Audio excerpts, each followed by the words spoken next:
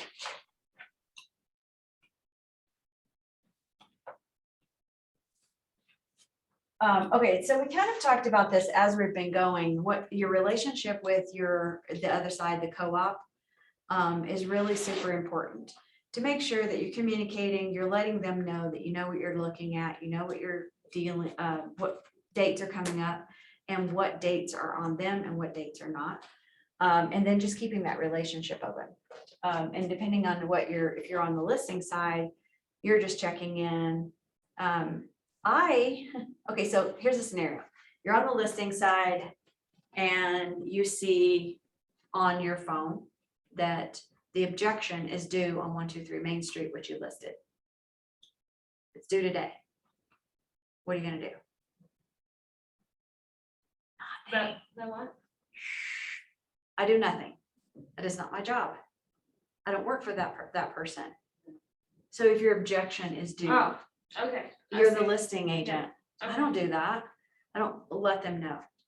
I just let it go. And then my transaction coordinator will say, hey, I see that 123 Main Street has an objection that's due today. Have you seen anything? And it's usually later in the day when she asks me. Nope, haven't seen anything. She's like, I'm assuming you want me to leave that go. "Mhm, I sure do. Because I'm assuming she's doing her job or he's doing their job. It's not my job to babysit them. It's not my client. So, and I hope they don't forget because I don't want to put that out there for anybody. I wouldn't want that for the seller either, or the buyer. So I just assume it's, Have you ever had Yeah, I know anybody last minute, like say, inspection, right? The inspection deadline, like it's coming up, they're like about to miss it, it's like the day of, and then they're like asking. Later on in the day, they realize that they're not gonna make that deadline, can they extend it? Yeah. Do you ever have that happen? Yeah, you just do an amend. it Yeah. depends on what it's for. Most of the time I say yes, because you want a good relationship. You're gonna come up, we're going to work together at some point. If we stay in business long enough, we will work together. We'll be opposite sides of the same transaction at some point. So we want a good relationship. It's usually like, oh my gosh, we had the inspection done, because we knew about that, because our people got out, right? So we had the inspection done, and now we're trying to get the sewer people out there, but they can't get there till tomorrow to give us a good bid, to give us a real good idea of what we're really looking at. We need another day. Okay, well, another day, but we're not gonna push the other dates. Is that good? Yeah. Okay, so then it changes that one date, doesn't change the resolution. And then it doesn't change the termination. Unless that's what you want to do, but every contract's different. They're the same, but not different. I mean, they're the same and different, is what I mean to say. So, but your relationship with that co-op is very, very important. So, you want to make sure that you're communicating well and you're being respectful, ethical. You both want the same thing. You've got a client who wants out, and your other client, they've got a client who wants in. Your client could be contingent on getting into their new place too. And they might have the same thing. You're here, but there's a lot more going on here. And if this agent, that's why when we were talking about, I think it was on that Ask a ALC member or anything, which is at 10 on Wednesdays, by the way. It's really, really, really important to have that report even before you make an offer. And to be willing to have a rapport made with, if you're on the listing side. Don't be stoic and like, arm out because it's, everybody knows what kind of transaction the rest of it's gonna be if that's the kind of demeanor you put on. So it's really hard. Okay, so ideally, that's really the last of it. You get to the closing table and whee, and there's, I would encourage you to attend the closing that's not yours. The first closing you go to should not be your own. It could be, but if you can shadow with somebody, anybody who has a closing will let you go. And now that we're closing indoors, again, I would encourage you to do that. So find somebody who's got a closing and go. How do you, say you're on the listing side, I mean, I'm sure this will come up with JC and all that, but like, how do you pick a title company? Like, do You have a- usually have a rapport with somebody like a representative, like Kim Thomason comes in here from Land Title. I've met with someone from Equity. Mhm. Yeah, and it's just a ask around. You Okay. know, I use Land Title more often than I use anybody. My old brokerage was a boutique brokerage in Castle Rock and primarily used Heritage, which is upstairs, but she used to live in Littleton, so she had that one that was around Civic Green Park. So she used them and I love them, but then that rep stopped really talking to me a lot and I was like, so I think it was a numbers thing. Maybe I wasn't putting up the numbers. I was new. Maybe I wasn't putting up the numbers and I was like, oh. Kim's in here all the time. We have a great time together. You know, we're now personal friends. So, and you start building that rapport and then trying to get in, then after you've got that rapport with the title company, it's a little bit more difficult. Yeah, because I don't want to try one. I know what these people will do. I know how they operate. I know they have, and once you get to know that, and like, unless you're a creature of, you know, shotgunning all your business out, which is, there's nothing wrong with that. I know people who use different ones. You're going to be on the buy side and use somebody that you like, and you may go with that. Guardian belongs to Caldwell Banker. That's their, I was like, please, Keller, please don't do a title company. I don't want to deal with that. Because then, you know, you're always having it. So, and then there's another one. I think there's 3 different ones that actually belong to, oh, who am I thinking about? HomeSmart. Is it Capital? Is it, they're on Wilcox. You can see where the old clock, you haven't been there that long though.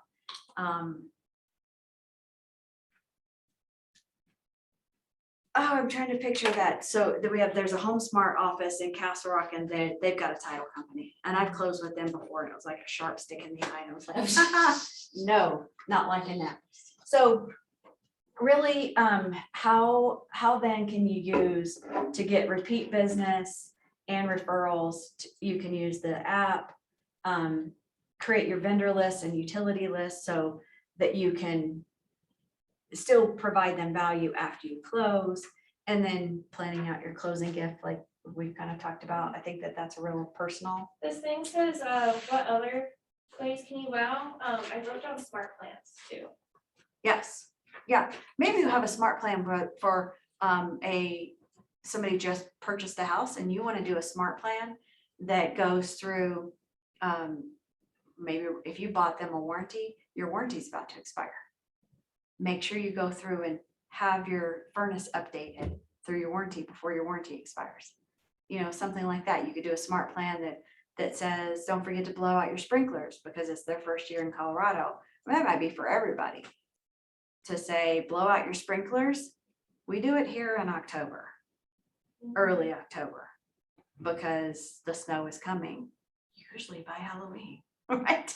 You know, forget that princess dress. That's not gonna happen unless you've got a coat on you. Princess down here and a winter skier up here. It's just the way it is, you know, and when people who wanna plant a garden in April, like they used to do in Alabama. No, don't do that. I know, 'Cause and it's all even gonna be like, dead. definitely don't start your sprinklers too soon too. Yeah, exactly. Same thing, I think. It's after hand water until after. Month We of got a July, thing for from our sure. water company.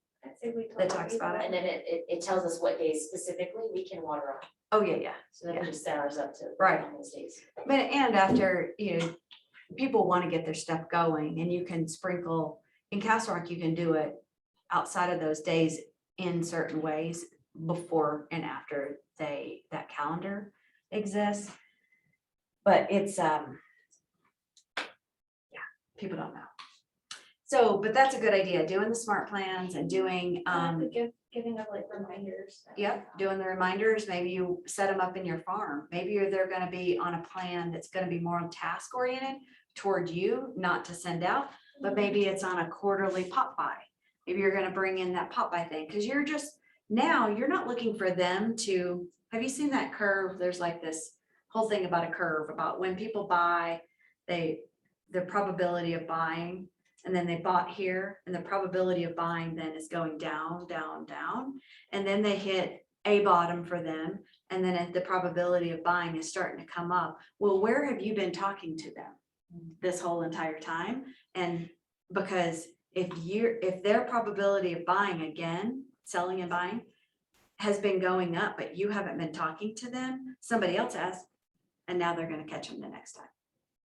So, yeah, that's a really big thing. And, or anniversary cards, when they're, I can't believe you've been there a year, how's this possible? How's it been going? Hopefully, this is the first time you've been talking to them. But that's a big one too, is anniversary dates, birthdays.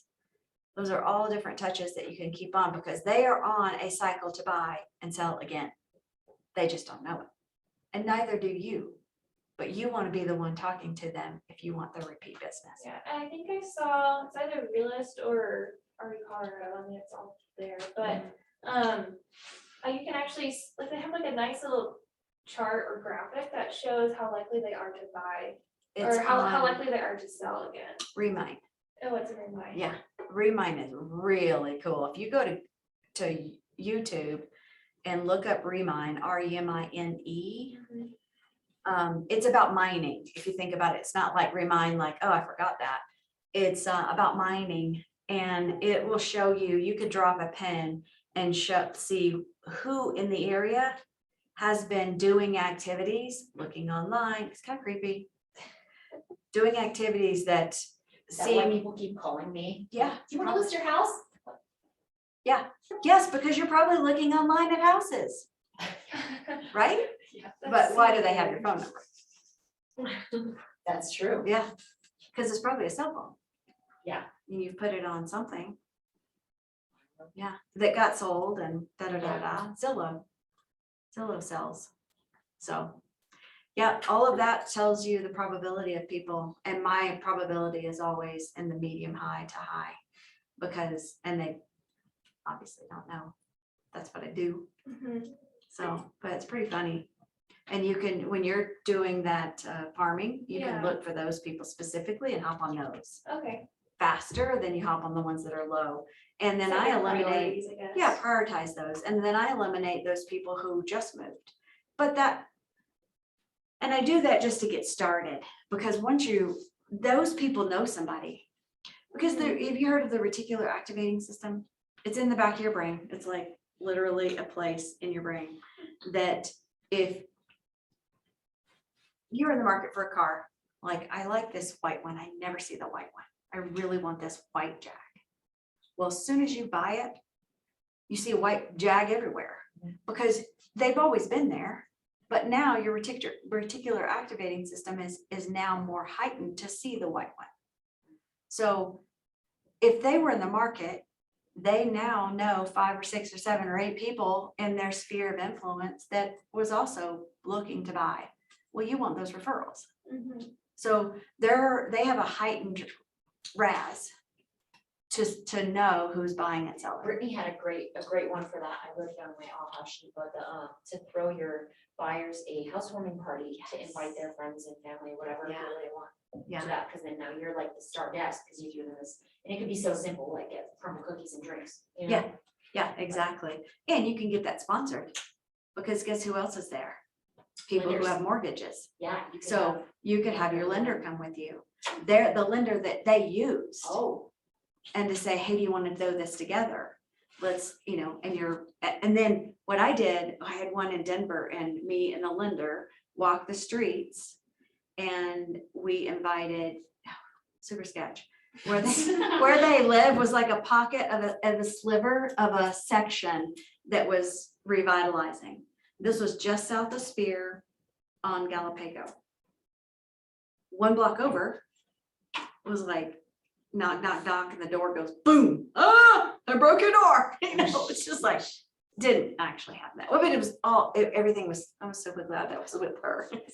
And I'm still kind of like scared of Denver. It's like, I feel like Denver is Yeah. just its own animal. I'm Yeah. like, I'll stay over here. Yeah, exactly. I And stayed I'm on here for a reason too. Yeah, I'm trying to stay south of 470s. Yeah. kind of, and then Castle Rock. I'll help anywhere, but I'm not door knocking up there. I'll help buy or sell anywhere, but I don't door knock in those areas. But we did door knock to invite to a party and then COVID. So we never got to throw the party. So that was unfortunate. Now it's been a couple of years, but that's a terrific idea. And I've never gotten right back to it. But you could do that as a going away for the seller too.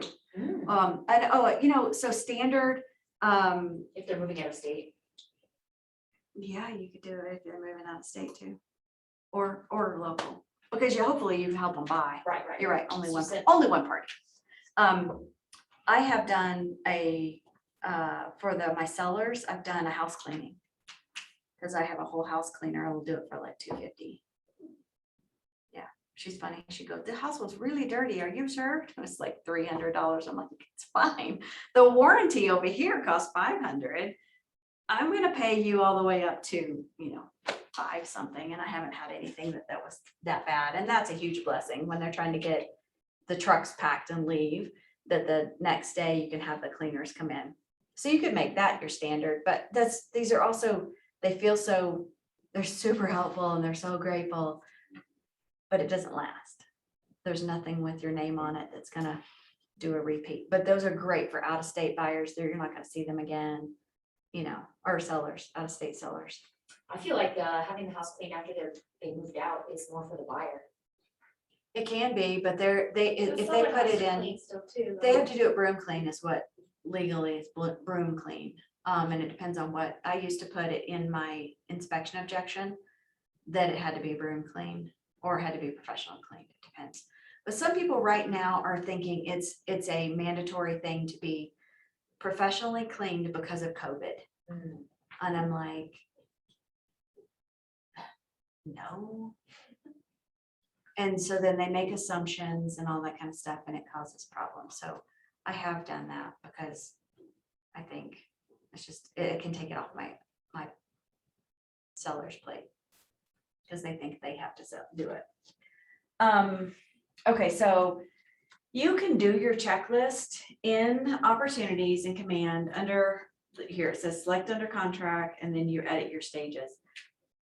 I'd like to tell you that this is really, really, really cool. Really is. And somebody should set this up for me. I should write that down because I have an assistant.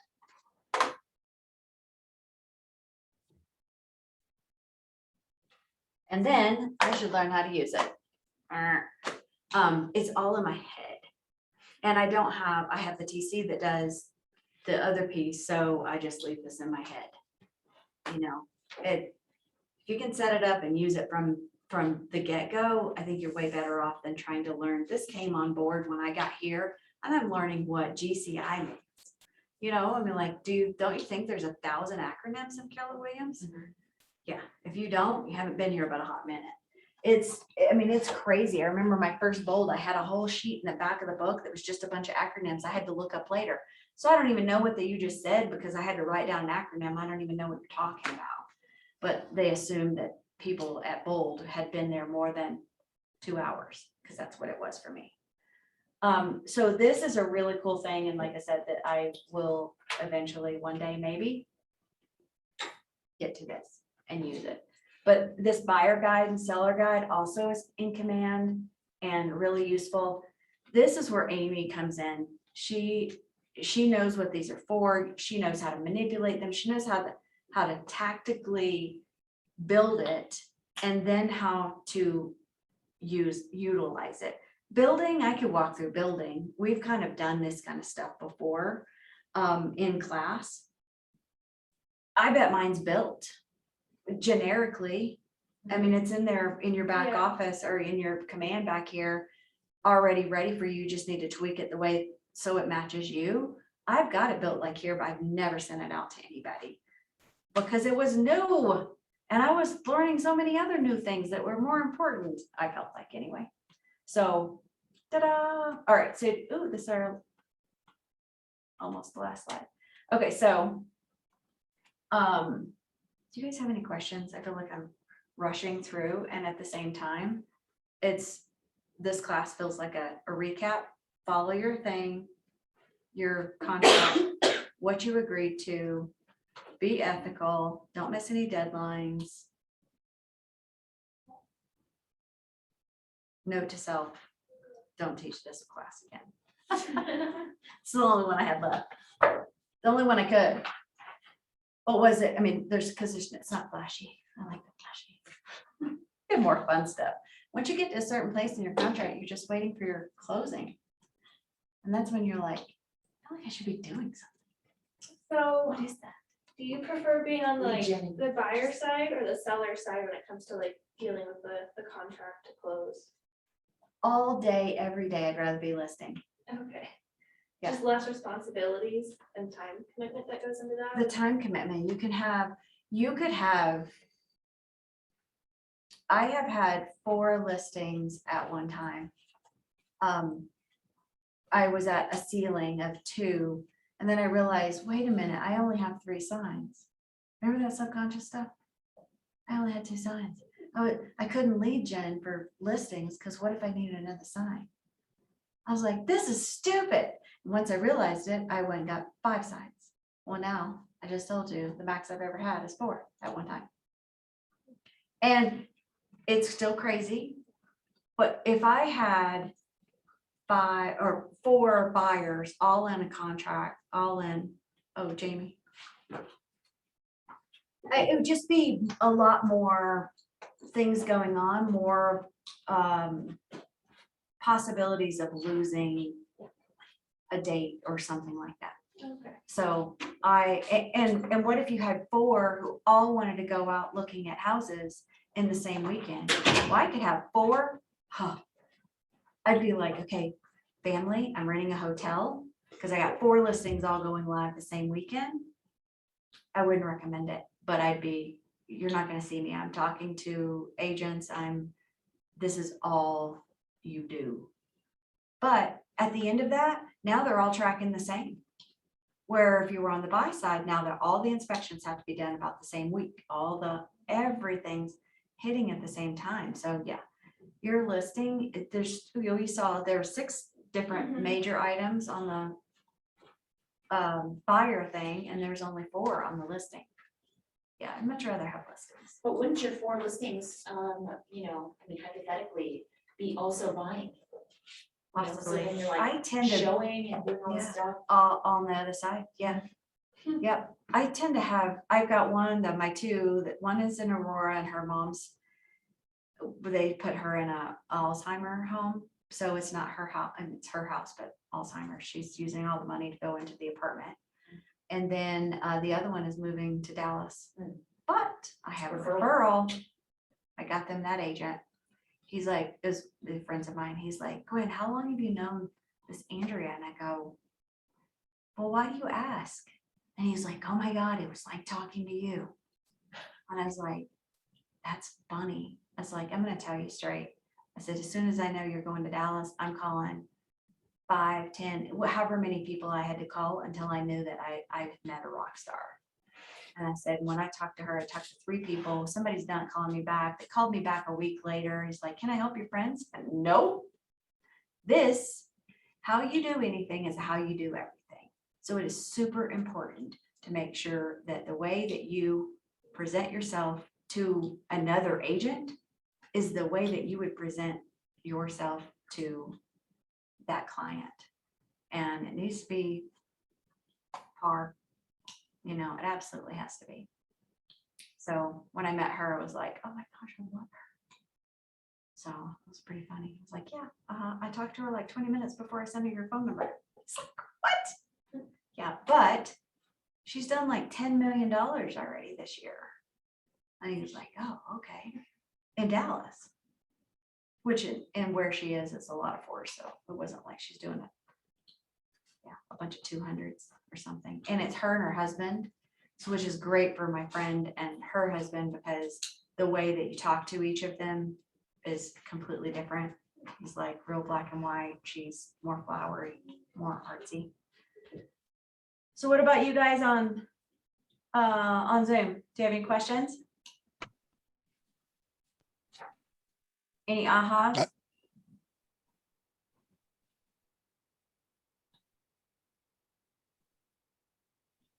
Do you say nope? Silence. No, I'm good. You've been working this whole time, you're like, I'm not even paying attention. No, I'm listening. I'm listening. Awesome. All right, well, of course, I'm sending out this 10.6.1.2, whatever that was, about the due diligence docs, what I use in that on the contract to buy and sell. So I'll send that to you. And if you've got anything else that I'm missing to send to you, let me know. Appreciate that. I kind of do have, I guess, somewhat of a question. Yeah. I keep getting emails from like different, like companies who do like marketing or just like tips and stuff like that. How do you usually, handle that? Or do you just kind of ignore it or? I handle it with the delete button. Okay. Because one of the big ones that keeps like emailing me is like Authorify. I don't know if you've heard of them. Oh, but yeah. Oh, yeah. With the Yeah. book. Yeah. I like them. I like the concept of what Yeah, the they idea do. sounds good. I think it sounds great. However, not in the beginning. Yeah, and I was gonna say, like, it doesn't sound like it's worth the money, like, it's expensive. It is expensive. And you've got, I mean, And I feel like I I have all would these just resources already slow- for free with yes, here. yeah, a So, lot of those resources for free here. but yeah, yeah, I I do looked at kind them of like their general idea of like going about like FSBOs and expires and those other niches, just because, yeah, I'm not, They're- I'm not the biggest fan of like just straight up cold calling. I Yeah. like the follow up. Right, so, right, and that's what I think that you have to look at. Were you in team meeting yesterday? I think so, yeah, I was. So the 7 levels of communication, Mhm. that book is so amazing. It's so amazing. It's so easy to read. It's kind of like it's written like a story, Okay. sort of like The Millionaire Morning. If you've read that, it's sort of like that kind of story, like an allegory. Mhm. So it's a super easy read. And what I like about it is he walks you through the different levels, how communicating with somebody is different, like a door knock. What's that feel like? Because you're eyeball to eyeball, how it's different, and then how it is if you just get something in the mail, Mhm. or if it's on the basket at King Super, or if it's on a park bench, and how that is different. So really, you've got what you need in command.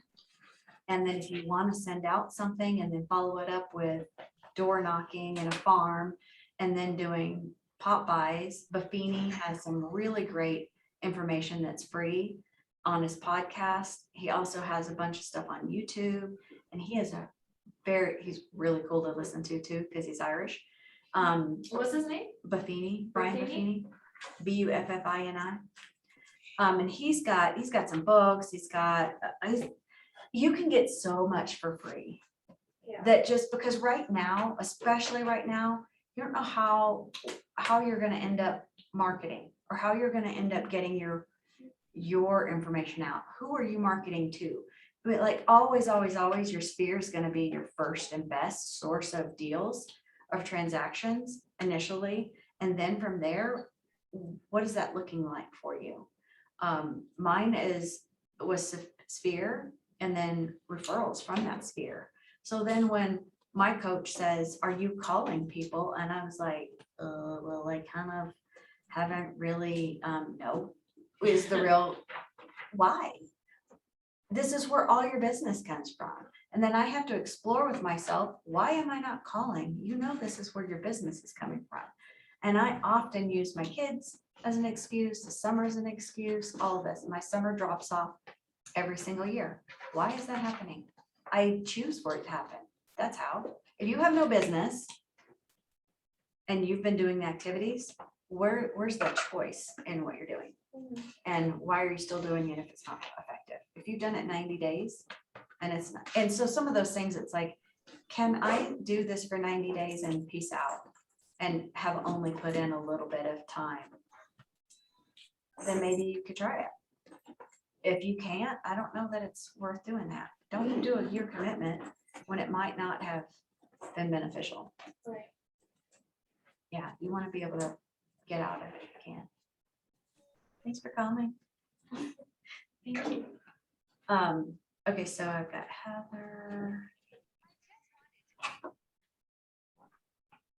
Let's go up here and do.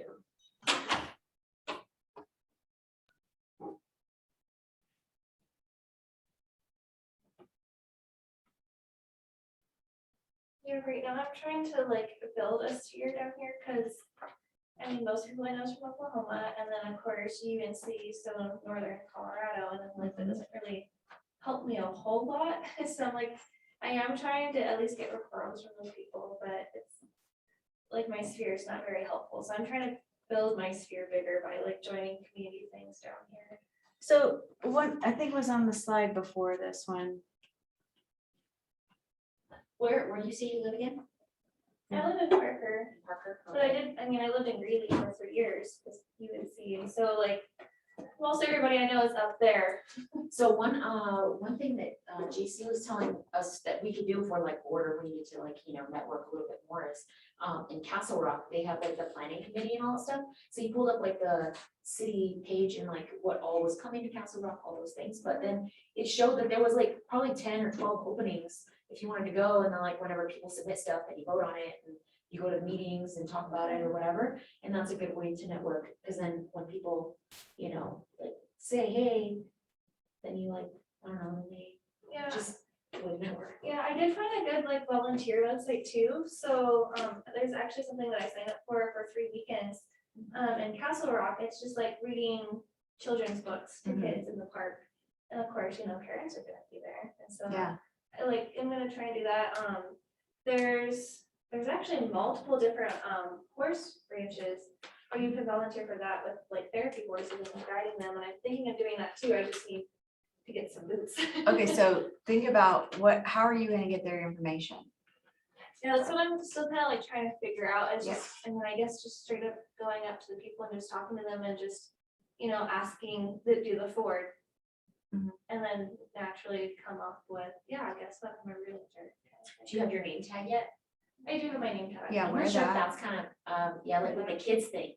You could be like, oh, my name is, Heather, it's right here on my name tag, point it out, and then they say if the parents are there, then they see, oh, Keller Williams, Mhm. so then they might Mhm. have some sort of, Yeah, that subconscious. Yeah, yeah. conscious. And I got a bunch of business cards that finally came in the mail yesterday that actually have like my picture on them, Yeah, that's good. so. Crystal, can I get your email? Crystal.green. Is it CRYSTAL? Okay. and Dot then green. Dot green, green just like the color. I came KW. Uh-huh.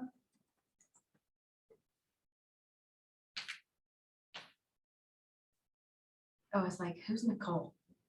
That's me. And Jamie and Brent and Jimmy. Okay.